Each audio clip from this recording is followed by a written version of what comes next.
जो संबंध था उसकी टीस आज भी है और आज जहां गुस्सा है पार्टी के लिए वहां दर्द भी है।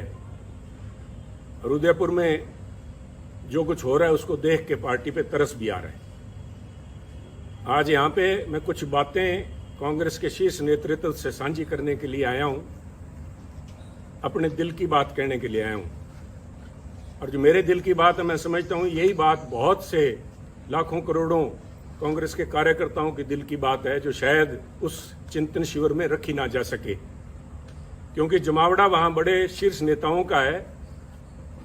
पर कितने शीर्ष नेता सिर्फ चीयर लीडर का रूप धारण करके रह जाएंगे, या कितने लोग उनमें से सच के ऊपर पहरा देंगे, कड़वी और सच्ची बात कह पाएंगे, ये तो आज और कल का दिन ही बता पाएगा।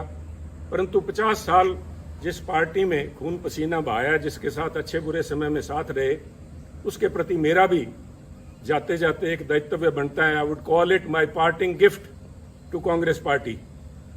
मैं कुछ बातें साझी करना चाहता हूं, क्योंकि कल मैंने कांग्रेस के हमारे माननीय अध्यक्ष सोनिया जी का भाषण सुना। बड़ा भावुक भाषण था और उन्होंने खास तौर पे जो बात कही कि exceptional situations need exceptional solutions. परंतु कल का जो प्रोग्राम मैंने देखा उस चिंतन शिविर का, वो मात्र एक औपचारिकता, एक फॉर्मेलिटी फुलफिल करने से ज्यादा कुछ भी नहीं था। आज समय जब है पार्टी को बचाने का, आज पार्टी का अस्तित्व जो है, party is facing existential crisis, और उस समय हम इस तरह से बिहेव कर रहे हैं जैसे राष्ट्र का दायित्व आज कांग्रेस पार्टी के कंधों पे है। कमेटियां बनाई गई हैं, 6 किस्म की कमेटियां हैं, जो कि फॉरेन पॉलिसी भारत की डिस्कस कर रही है, कोई इकोनॉमिक पॉलिसीज, आर्थिक पॉलिसीज के ऊपर डिस्कशन चल रही है, एग्रीकल्चर पॉलिसी के ऊपर डिस्कशन कर रही है। मेरा मानना है कि बिल्कुल कांग्रेस आज एक मेन अपोजिशन पार्टी है और हमारा ये फर्ज भी बनता है कि हम इन विषयों के ऊपर हमारी एक राय हो। परंतु उससे भी ज्यादा, जैसे कहते हैं कि घर को सजाने का तसव्वुर तो है बहुत, घर को सजाने का तसव्वुर तो है बहुत, पहले ये तो तय हो कि घर को बचाएं कैसे। पहले ये तो हम आपस में बैठ के नाता डिस्कस कर लें। मैं अपने आप की आज भी आदत नहीं जाती, मैं आप नेताओं से, कांग्रेस जन से बात कर रहा हूं कि आप ये तो तय करेंगे कांग्रेस को बचाओगे कैसे। क्योंकि अगर बचाने की नीयत होती है और ये एक मात्र औपचारिकता ना होके चिंता, यहाँ पे ये चिंता का शिविर होना चाहिए था, ना कि चिंतन का। चिंता तो दिखाई नहीं दी। अगर चिंता होती वास्तविक में तो वहां पे एक कमेटी, उन 6 कमेटियों के साथ कमेटी एक यूपी के ऊपर भी बनती कि उत्तर प्रदेश के अंदर कांग्रेस की ऐसी दुर्दशा क्यों हुई। 403 सीटों में से करीबन 390 सीट्स के ऊपर कांग्रेस के जो प्रत्याशी थे उनको मात्र 2000 वोट भी नहीं आ पाए। आप सब समझते हैं कि पंचायत के मेंबर का जो कैंडिडेट होता है वो भी 2-4 हजार वोट ले जाता है। एक कांग्रेस का एमएलए उत्तर प्रदेश, जो कि दिल है हिंदुस्तान का, वहां पे कांग्रेस के नेताओं की ये दुर्दशा होनी, नेताओं की नहीं, मैं समझता हूं ये शीर्ष नेतृत्व की और पार्टी की दुर्दशा है। उसके ऊपर कोई कमेटी बनी, क्या उस पर कोई विचार करेगा? कल कोई अजय जी, जो लालू जी हमारे, अजय लालू जी हमारे प्रधान है, क्या वो बात करेंगे, साझा करेंगे क्या कारण रहे, क्या कमियां, उनको सुधारने का प्रयास किया जाएगा। इसी तरह चाहे गोवा है, चाहे मणिपुर है, क्यों आज क्या हालात, इस किस्म के बाद चर्चा तो ये होनी चाहिए थी कि पूरा north east, all the 7 sister states जो हैं, हम सारी हाथ से खोए बैठे हैं, क्या कारण हुआ। गोवा में तो बड़ी भारी एंटी इनकम्बेंसी थी सरकार की, चर्चा ये भी थी कि सरकार बनने के चांसेस है, परंतु हम कहीं भी नहीं ठहर पाए। और उत्तराखंड की बात कीजिए, और उत्तराखंड की तो मैं स्पेशली बात करना चाहूंगा कि 2 सूबे प्रांत ऐसे थे जिनकी बातचीत हो रही थी कि उत्तराखंड और पंजाब के अंदर कांग्रेस बहुत ही अच्छा प्रदर्शन करेगी और दोनों में सरकार कांग्रेस की बनेगी। फिर क्या हुआ? क्या कोई वहां बता पाएगा कि उत्तराखंड के जो मुख्यमंत्री के प्रत्याशी थे हमारे हरीश रावत जी, उनका एक पांव पंजाब में था, एक पांव उनका देहरादून में था इलेक्शन दिन तक। क्या वो सोच लेके आए थे? क्या सोच के साथ हरीश रावत जी को पंजाब का प्रभारी बना के भेजा गया? क्या उनकी मंशा सिर्फ इतनी थी कि हम तो डूबे हैं सनम, तुमको भी ले डूबेंगे?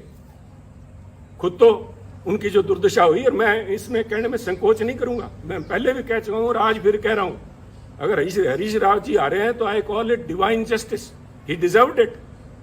जो कांग्रेस पार्टी की दुर्दशा हुई है उसमें बहुत बड़ा रोल जो है एकमात्र इन व्यक्ति का है। सारा दायित्व तो इनके कंधों पे मैं नहीं डालूंगा, हमारी भी कमियां रही वहां पे, पर इनका बहुत बड़ा रोल था। ये एक कड़ी थे यहाँ से लोगों पर बात करने के लिए। और उससे भी ज्यादा जरूरी, जब उत्तराखंड की बात करते हैं तो पंजाब की बात कैसे ना करेंगे। मैं पंजाब की बात के ऊपर कुछ समय लूंगा। मैं आपसे धैर्य की अपेक्षा करता हूं कि कृपया थोड़ा धैर्य रखें, क्योंकि पंजाब का मुद्दा सिर्फ वहां पे सरकार बनने ना बनने तक सीमित नहीं है। बहुत ही एक आधारभूत मुद्दा है जो पंजाब से जुड़ा हुआ है। पंजाब में जो घटनाएं वापरी हैं और जिस वजह से वहां पे पार्टी की जो दुर्गत हुई है पंजाब में, उसकी समस्याएं जो हैं उनके दूरगामी और आधारभूत उसका प्रभाव पड़ेगा। एक बात मैं मानता हूं कि देश जो है, भारतवर्ष जो है, एक सेकुलर देश है, और उस भारतवर्ष के अंदर अगर सबसे कोई सेकुलर प्रांत है तो मुझे इस बात का गर्व है कि वो पंजाब है। और पंजाब ने बार बार ये दर्शाया है, यहां तक कि 25,000 पंजाबियों ने कुर्बानी दे के भी, आतंकवाद के उन काले दिनों में 25,000 पंजाबियों की कुर्बानियां हुई, परंतु वहां आपसी भाईचारे और सेकुलरिज्म के ऊपर आंच भी नहीं आई। परंतु आज एक छोटी सोच का व्यक्ति, छोटी सोच का सो कॉल्ड लीडर, छोटी सोच का एक छोटा नेता जो बड़े पदों पे आसीन है, उसकी जुबान ने वो करने का प्रयास किया जो आतंकवाद के काले दिनों के अंदर AK-47 की गोलियां भी नहीं कर पाई। ये तो पंजाबियों को मैं दाद देता हूं कि उन्होंने फिर से मौका संभाला। और आप देखिए, जीता जागता सबूत देखिए। अगर किसी को इस बात के परिणाम की, इसको प्रूफ की जरूरत है, तो वो देखिए कि इस इलेक्शंस के अंदर जिसके नतीजे 10 मार्च को भी आए हैं, अगर धर्म की बात करें, सिखों ने, जो सिखों की पंथक पार्टी अकाली दल, उसको वोट नहीं डाला। हिंदुओं ने बीजेपी को वोट नहीं डाला, और SC भाईचारे ने, हमारे दलित भाइयों ने कांग्रेस को वोट नहीं डाला। पंजाबियों ने एक सिख के तौर पे, एक हिंदू के तौर पे, एक दलित के तौर पे, क्रिश्चियन या मुस्लिम के तौर पे नहीं, उन्होंने पंजाबी के तौर पे वोट डाला।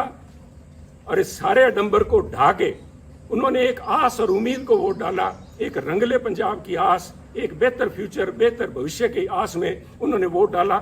वो आस कितने हद तक पूरी होती है तो समय बताएगा, परंतु पंजाबियों को ये दाद देनी होगी कि उन्होंने ये काली नजर जो हमारे कांग्रेसी नेता जो लगा रहे थे, जो हिंदू, सिख या दूसरे भाईचारों के अंदर जहर का बीज जिन्होंने बोया, मैं तो आज इस माध्यम से खासतौर पे कांग्रेस अध्यक्षा सोनिया जी से निवेदन करूंगा, मेरी हाथ जोड़ के करबद्ध प्रार्थना है, सोनिया जी, राजनीति सारे देश में कर लीजिएगा, परंतु पंजाब को बख्शिए। पंजाब ने बहुत काले दिन देखे हैं। पंजाब में अगर पंजाब को परसेंटेज के प्रिज्म से नहीं देख सकते आप, पंजाब को 33% अमुक कौम है, 40% अमुक कौम है, बाकी बचते नॉन सिख हैं या किस खाते में डाल रहे हैं, कृपया करके बख्शिए पंजाब को।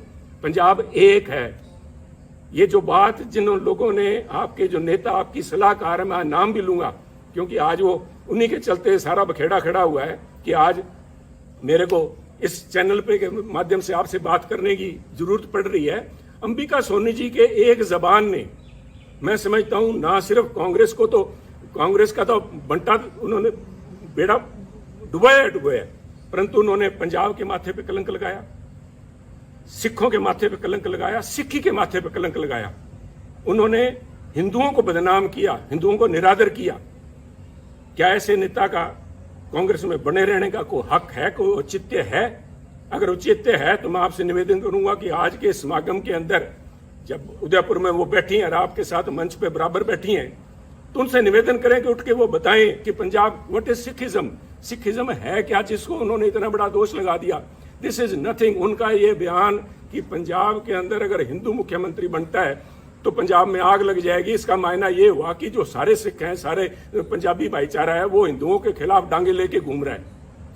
हिंदू सिख भाईचारे के अंदर दरार डालने की ये जो कोशिश, खुदा आपकी सलाहकारा अंबिका सोनी जी और उनके जो कुछ चंद चेले जो हैं, जो पंजाब के अंदर बैठे थे जिस समय ये फैसला हो रहा था, 4-5 जो यहाँ थे, और वो 4-5 मोस्टली आज वहाँ आए हुए हैं आपके पास वक्ता के तौर पे, उनको बेनकाब करना जरूरी है। उन्होंने कहा था कि अगर हिंदू बन गया पंजाब में मुख्यमंत्री तो पंजाब में आग लग जाएगी। Is this some pre planned way of vilification of Sikhs? Are you trying to vilify a whole community कि वो इतने इनटॉलरेंट है, उनके अंदर ये सहनशीलता ही नहीं है कि किसी और को बनता देख सकें? और इनकी अंबिका जी की बात में अगर कहीं सच्चाई होती तो मैं समझता हूं कि अकाल तख्त के जत्थेदार साहब ने जिस दिन इनका बयान आया उसी दिन उन्होंने कहा, अकाल तख्त साहब का वो बयान मैं समझता हूं स्वर्णिम अक्षरों में दिखा जाने वाला है कि पंजाब के अंदर हिंदू सिख होना कोई मायने नहीं रखता। सोनिया जी, मैं आपसे निवेदन करना चाहूंगा, अकाल तख्त कोई छोटा मोटा जगह नहीं है, is a temporal seat of Sikhism. यहां पे महाराजा रंजीत सिंह भी आके पेश हुए हैं। अगर उनके हेड ग्रंथी ये बात कहते हैं, वहां के जत्थेदार साहब कहते हैं, तो ये क्या ज्यादा सिखों के बारे में या पंजाब के बारे में जानते हैं? एक ऐसा लीडर, एक तरफ हम इल्जाम लगाते हैं आम आदमी पार्टी के ऊपर कि वो पंजाब का भला नहीं कर पाएंगे क्योंकि उनकी लीडरशिप दिल्ली से चलाती है, जिनको दिल्ली के बारे में ज्ञान नहीं। मुझे आम आदमी पार्टी का तो पूरा पता नहीं, परंतु सोनिया जी, पंजाब कांग्रेस का बेड़ा गर्क दिल्ली में बैठे उन नेताओं ने किया है जिनको पंजाब का, पंजाबियत का, सिक्खी का बिल्कुल पता नहीं। सरबत दा भला गुरु महाराज का मूल मंत्र। I am not a Sikh scholar, परंतु मैं अपने आप पे गर्व है कि मैं पंजाबी हूं। मुझे इस बात का मान है कि गुरु महाराज ने जो मूल मंत्र दिया था वो था मानस की जात सब एको पहचान में, सरबत दा भला, यूनिवर्सल ब्रदरहुड। कौन सी लैंग्वेज समझाऊं मैं इनको, अंबिका जी को? कौन सी लैंग्वेज में ये बता पाएंगे, जवाब दे पाएंगे? और इनके जो पिछलगू वहां पे बैठे हैं उनसे मैं निवेदन करूंगा कि वो खड़े होकर वहां पे मंच पे बताएं कि किस वजह से पंजाब को बदनाम किया, पंजाबियों को बदनाम किया गया। और ये सोनिया जी, मैं बार बार इस बात पे जोर दे रहा हूं क्योंकि ये हमारी विचारधारा से जुड़ा हुआ मुद्दा है। इसका प्रभाव सिर्फ पंजाब तक सीमित नहीं रहेगा। ये तो आप मान के ले लीजिए कि जब तक इन लोगों से आप पीछा नहीं छुड़ाएंगे तब तक कम से कम पंजाब में कांग्रेस के पांव नहीं लग पाएंगे। ये आप एक मेरी भविष्यवाणी लिख लीजिए, चाहे नोट कर लीजिए मेरी तरफ से। परंतु ये मसला पंजाब तक सीमित नहीं रहेगा। This itself shows fundamental problem which is Congress is facing today. आप अपनी चाल ही भूल गए।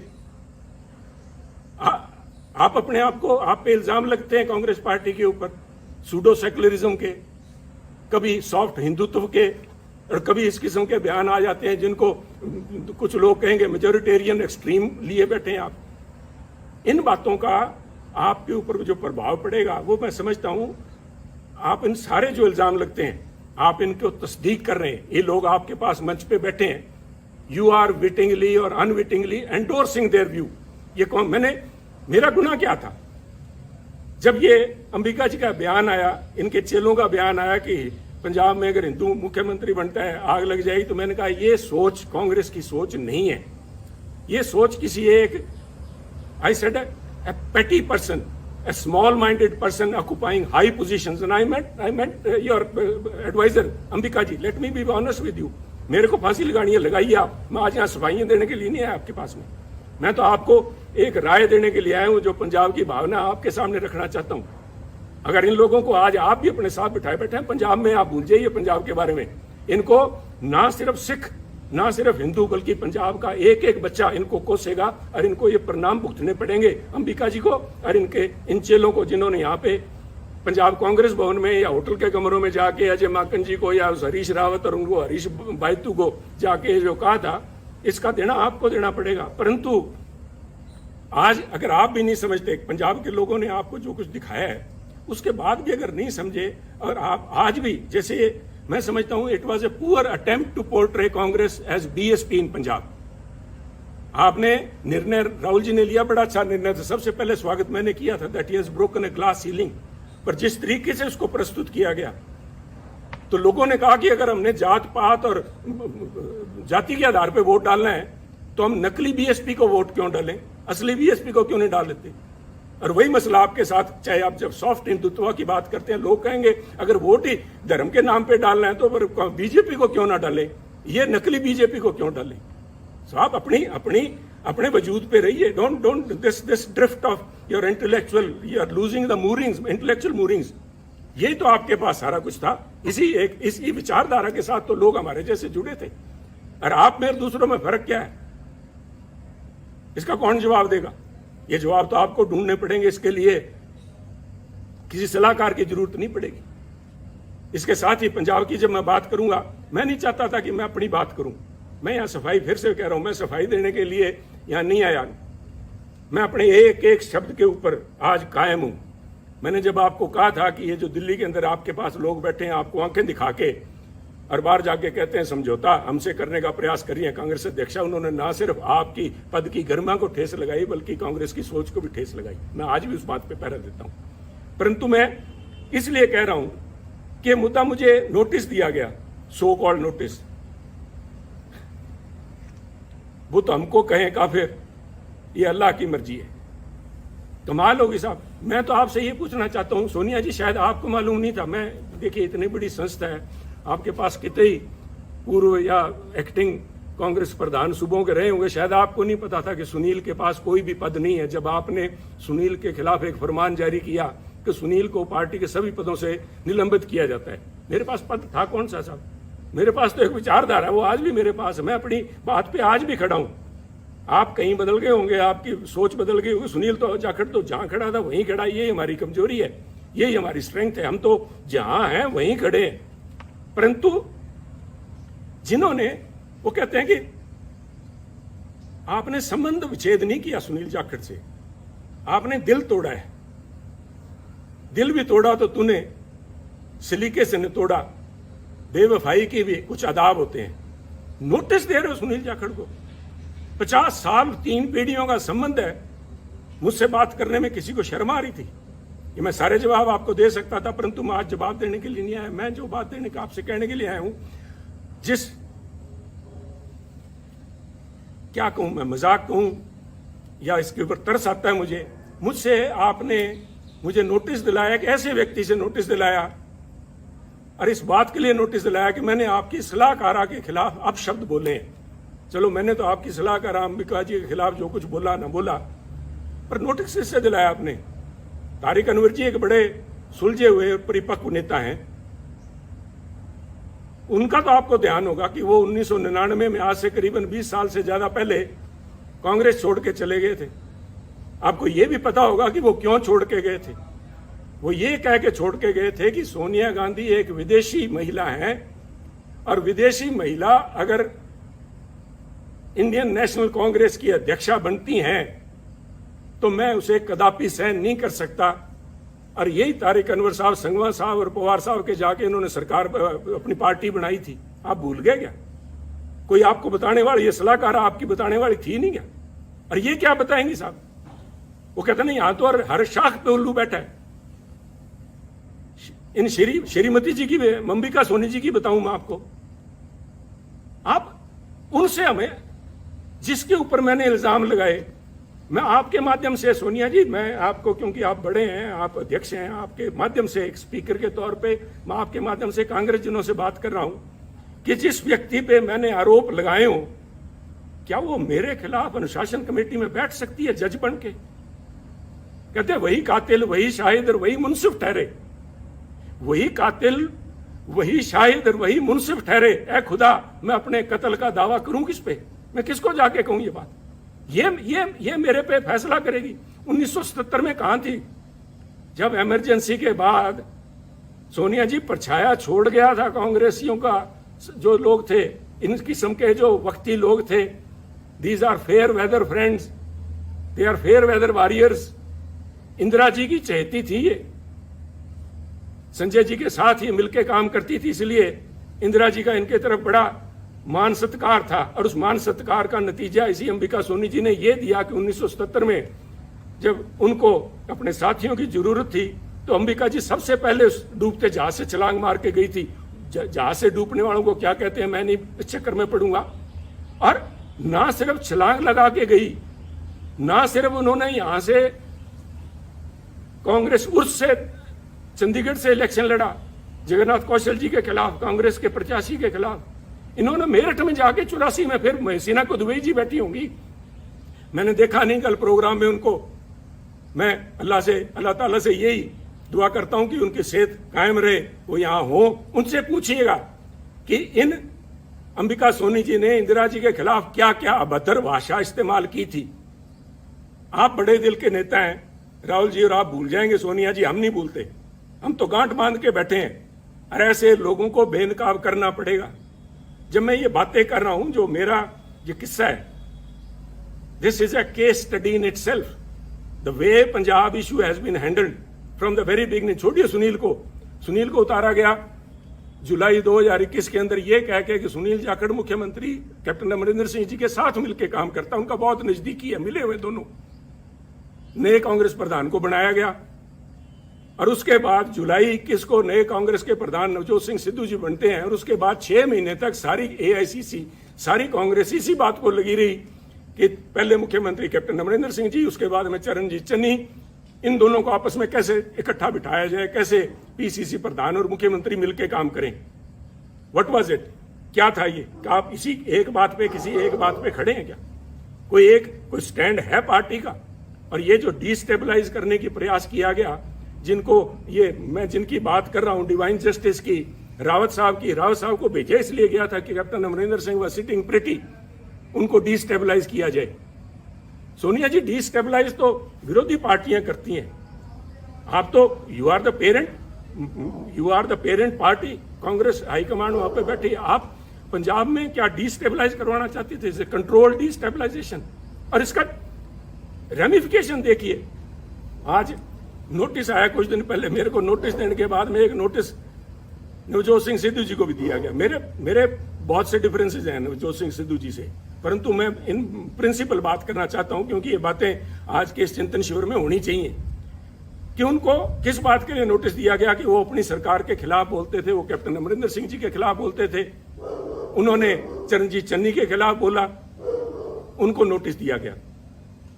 तो सब मेरा एक सवाल है, और मैं बड़ा उनका रिस्पेक्ट करता हूं, अशोक गहलोत जी का। अशोक गहलोत जी, आपकी सरकार को डिस्टेबलाइज क्या सुनील जाखड़ ने कर रखा है क्या, जो सुनील को नोटिस दिया गया है? आपकी सरकार को नवजोत सिंह सिद्धू ने डिस्टेबलाइज कर रखा है क्या? सुनील जाखड़ तो शायद कैप्टन अमरिंदर सिंह से मिला हुआ था या नहीं था, वो तो ये खुद जानते हैं, क्योंकि एक एक बात का इनको ब्यौरा दिया हुआ था। मैं नहीं चाहता था कि कांग्रेस की लड़ाई सड़कों पे उतरे, परंतु ये इनका फैसला था सिर माथे, मैंने उस माथे को कबूल किया, सिर माथे कबूल किया। परंतु नवजोत सिंह सिद्धू तो सिर्फ बोलते ही हैं, और आपके यहाँ तो गहलोत साहब हर 15वें दिन आपको बताना पड़ता है राजस्थान की जनता को कि मैं अभी मुख्यमंत्री रहूंगा। और जिन लोगों ने मानेसर में जाके महीना तक कैंप किए रखा, आपकी सरकार के ऊपर एनफोर्समेंट डायरेक्टरेट की रेड करवाई, वो तो आप अच्छे थे कि पंजाब वाले से हालात आपके साथ नहीं बने, आपके भांजे भतीजे के यहाँ 25-30 करोड़ रुपए नहीं मिले तो आप बच गए। उन लोगों को नोटिस नहीं जाना चाहिए? उन लोगों को तो कांग्रेस अध्यक्ष मंत्रणा के लिए बुलाते हैं।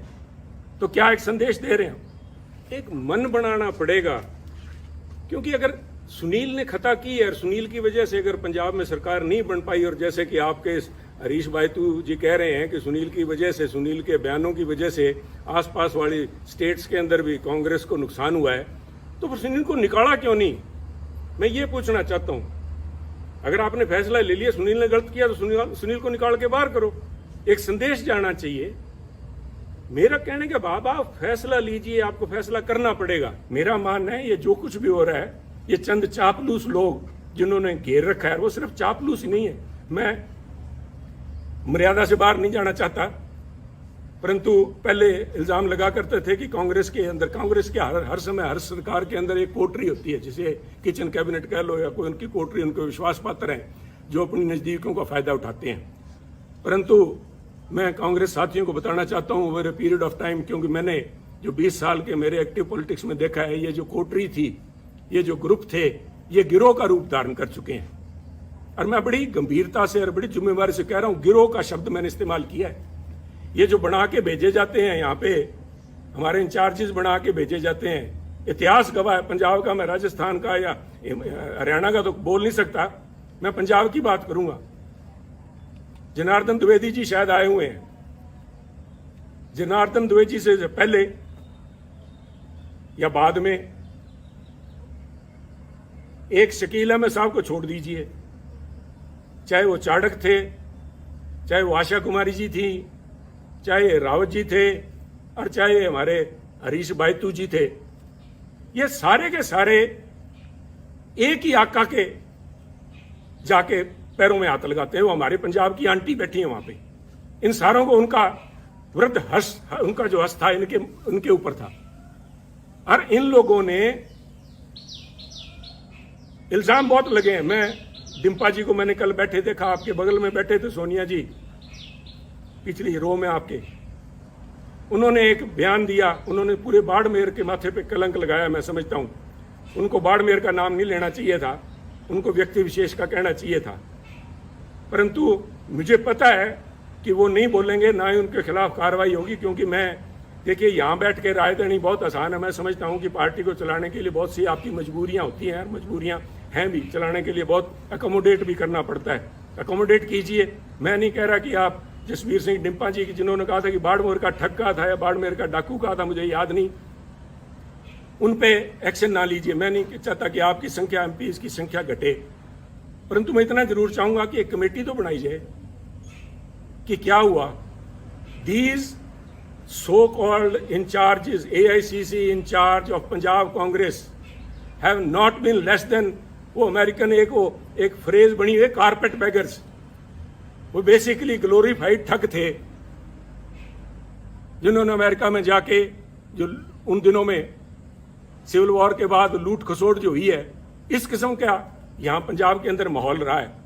इन लोगों को नोटिस ना दे कि आप नोटिस सुनील जाखड़ को दे रहे हो। कोई इल्जाम तो बताओ सुनील जाखड़ को। सुनील जाखड़ ने तो, वो कहते हैं ना, हमारे बागड़ी में कहावत है कि सुनील जाखड़ ने तो आंख में सुरमा डालने का प्रयास किया था, और आपके लोगों ने जाके वहां पे आपको बताया सुनील जाखड़ कांग्रेस की आंख फोड़ रहा है। तो ये निर्णय तो आपको लेने पड़ेंगे। सोनिया जी, मेरे से, राहुल जी से मेरा ये निवेदन है कि हो सकता है आने वाले उत्तराधिकारी वही होंगे, और वो चाहे मेरी किसी से बने ना बने, मुझे लोग गलत कहेंगे, कांग्रेस पार्टी आपके, राहुल जी और आपके नाम के गांधी परिवार के बिना नहीं चल पाएगी। 60 बन जाएंगी, 60 नहीं तो कम से कम हर एक सूबे में अपनी अलग कांग्रेस होगी। आपका होना जरूरी है, आप लोगों का इस पार्टी का एक सशक्त अपोजिशन के लिए होना जरूरी है। परंतु ये तब तक ही जरूरी है कि आप अपने अच्छे बुरे को पहचाने। ये प्रशांत किशोर जी नहीं बता पाएंगे आपको, कोई आप वो सुनील कानूनगोलो है उसको वो नहीं बता पाएगा। This is a responsibility of the boss himself. अगर आप लीडर हैं तो आपकी परख होनी चाहिए। आप छोड़िए, आप शायद, I have always claimed that Rahul Gandhi ji एक बहुत ही बढ़िया इंसान है। I still believe it. चाहे आज मेरे फर्क है, चाहे जो भी है, जो आवाज उठनी चाहिए थी, सच के साथ में खड़ी होनी चाहिए, नहीं, उनकी मजबूरियां होंगी, परंतु is a very fine man, is a very upright. और मैं अगर कांग्रेस के अंदर इतने साल लिप गया तो उसका बहुत बड़ा कारण राहुल गांधी जी, मैं आज भी मानता हूं। अगर वो और कोई छोटे दिल का व्यक्ति वहां बैठा था, उससे पहले ये तोड़ बिछड़ा, उससे पहले भी हो लेना था। परंतु राहुल जी, आपको भी आजकल एयरक्राफ्ट के अंदर ये सुखोई और वहां पे लड़ाई चल रही है, उनके अंदर एवरी एयरक्राफ्ट, इवन टैंक्स के अंदर भी एक होता है IFF, called identification of friend और फो। दुश्मन और दोस्त की पहचान कराने के लिए उसके अंदर इंस्ट्रूमेंट लगा होता है जो फ्रीक्वेंसी आपस में एक्सचेंज करके पता करता है कि मैं जिस पे मिसाइल दाग रहा हूं वो कोई मेरा दोस्त तो नहीं है। आपने इन पिछलगुओं के कहने से मेरे पे नोटिस की मिसाइल दाग दी। मेरा क्या बिगाड़ देंगे आप? पर आपने अगर पार्टी चलानी है तो ये आपको फैसले लेने पड़ेंगे, ये कमान अपने हाथ में लेनी पड़ेगी। ऐसे चापलूस लोगों से, इन बेगैरत लोग हैं। मैंने वहां पे एक बड़ी नेता को गिड़गिड़ाते देखा है कि मेरे को टिकटों की उसमें कमेटी के अंदर रहने दिया जाए। राहुल जी ने मना कर दिया था, शी हैज वेस्टेड इंटरेस्ट। उसके बावजूद वो गिड़गिड़ा के, उनके लिए बहुत बड़ी बात है। परंतु इन चापलूस और बेगैरत लोगों के बीच में रह के मैं समझता हूं हमारी जो कांग्रेस की नेतृत्व है वो गैरतमंद लोगों से बात करना और उनके सलीके को भूल गए हैं।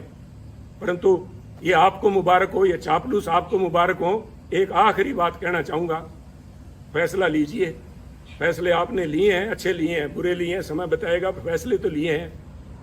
और मेरे फैसले के अंदर जो बात मैं खास तौर पे आखिर में आपसे कहना चाहता हूं, Sunil Jakhar case from notification to your recommendation of the disciplinary committee till the time you have finally asked Sunil to be removed from all positions. It shows what is basically ailing Congress party. आप भी फैसला नहीं ले पाए. ये क्या फैसला था? सुनील से पद ले लिए. क्या पद ले लिए? सुनील के पास कौन से पद थे जो आपने ले लिए? It is because आज भी either you lack conviction और you have doubt whether these allegations are true or not. पर मिसाइल तो छोड़ दी, अब ये तो वापस नहीं आएगी.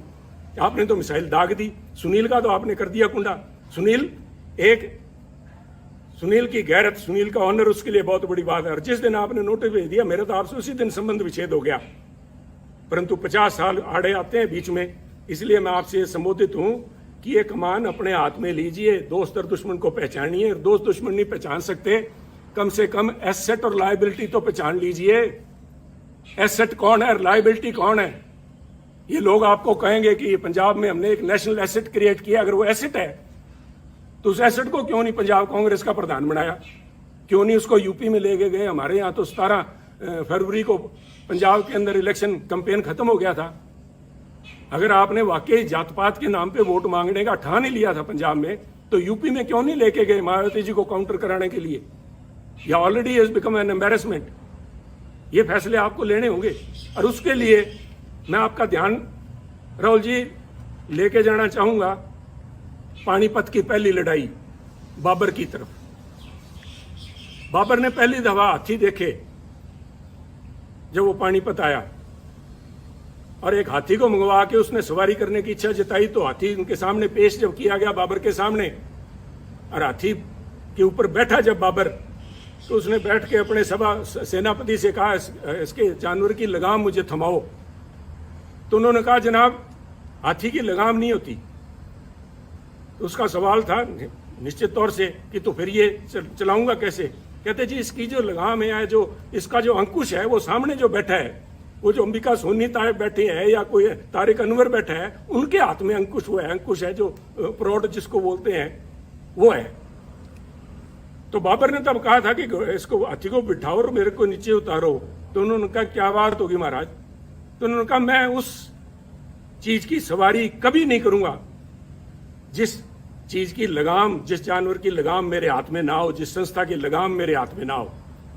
तो मेरी आपसे बेनती यही है, with all due respect and for all the respect and all the time we have spent together and with the party, 50 साल की, आगे बढ़िए, कमान सामिए, और इन पिछले को ऊपर छोड़ के कांग्रेस पार्टी को अगर जिंदा रखना है तो ये लगाम अपने हाथ में लीजिए.